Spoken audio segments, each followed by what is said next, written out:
Solar एक ऐसी investment है जिससे आपके बिजली के बिल 90% तक कम हो सकते हैं। लेकिन अगर आप सोसाइटी में रहते हैं और बढ़ते हुए इलेक्ट्रिसिटी बिल से परेशान हैं और उन्हें कम करना चाहते हैं, तो क्या ये पॉसिबल है? क्योंकि ज्यादातर स्टेट्स में सोसाइटी के रूफटॉप पर लगने वाला सोलर सिर्फ सोसाइटी के कॉमन एरियाज की इलेक्ट्रिसिटी रिक्वायरमेंट्स के लिए ही अलाउ होता है, जैसे CCTV cameras, lifts, water pumping systems, parking lights और स्टेयरकेस लाइटनिंग।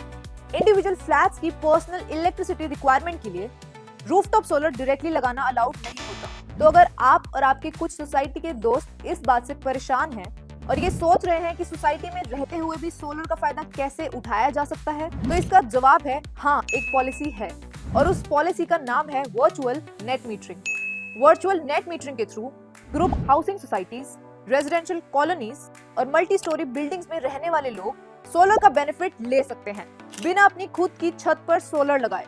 सबसे पहले समझते हैं कि वर्चुअल नेट मीटरिंग की जरूरत क्यों पड़ती है। कई बार आप सोलर लगवाना चाहते हो लेकिन आपके पास shadow free rooftop area available नहीं होता, या फिर आप सोसाइटी में रहते हो जहां इंडिविजुअल रूफटॉप एक्सेस पॉसिबल नहीं होता, और इस प्रॉब्लम का सॉल्यूशन है वर्चुअल नेट मीटरिंग।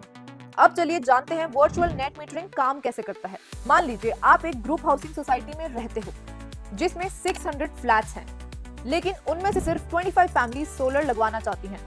ऐसे में ये 25 फैमिलीज मिलकर के एक कॉमन सोलर पावर प्लांट लगवा सकती हैं, किसी एक सूटेबल रूफटॉप पर या किसी अप्रूव्ड लोकेशन पर। ये सोलर प्लांट बिजली जनरेट करेगा और ग्रिड में एक्सपोर्ट करेगा।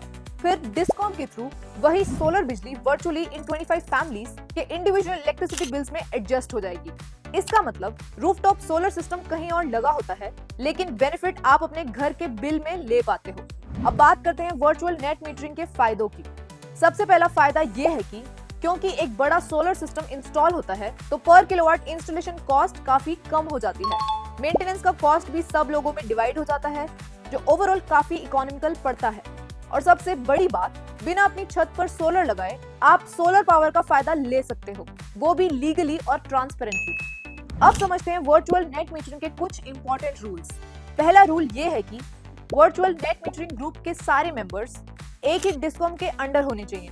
इस ग्रुप में एक लीड कंज्यूमर अपॉइंट किया जाता है जो डिस्कॉम के साथ प्राइमरी पॉइंट ऑफ कांटेक्ट होता है, एप्लीकेशन प्रोसेस से लेकर कोऑर्डिनेशन तक। यही लीड कंज्यूमर डिसाइड करता है कि कौन सा मेंबर सोलर पावर का कितना परसेंटेज बेनिफिट लेगा, और उसी प्रोपोर्शन में यूनिट्स डिस्ट्रीब्यूट होती हैं, और ये डिसाइड होता है उस मेंबर के इलेक्ट्रिसिटी कंजम्पशन के बेसिस पर। सोलर इन्वेस्टमेंट के लिए कॉमन बैंक अकाउंट भी क्रिएट होता है जो लीड कंज्यूमर के नाम पे होता है। इस अकाउंट में सोलर इंस्टॉलेशन का सारा इन्वेस्टमेंट कलेक्ट किया जाता है। फाइनेंशियल ईयर के एंड पर अगर सोलर से एक्स्ट्रा यूनिट्स एक्सपोर्ट होती हैं तो उनका क्रेडिट स्टेट के प्रिवेलिंग पीपीए रेट के हिसाब से मिलता है। ये क्रेडिट अमाउंट लीड कंज्यूमर के बैंक अकाउंट में आता है और बाद में ग्रुप के बीच इंटरनली सेटल किया जाता है। सिंपल शब्दों में डिस्कॉम के साथ सारा कोऑर्डिनेशन लीड कंज्यूमर ही संभालता है। इस तरह वर्चुअल नेट मीटरिंग सोसाइटी में रहने वाले लोगों के लिए एक प्रैक्टिकल और इफेक्टिव सॉल्यूशन है, जिससे बिना इंडिविजुअल रूफटॉप एक्सेस के भी सोलर की रियल सेविंग्स पॉसिबल होती है। एक और बात जानना जरूरी है, virtual net metering discom wise और स्टेट वाइज इंप्लीमेंट होता है।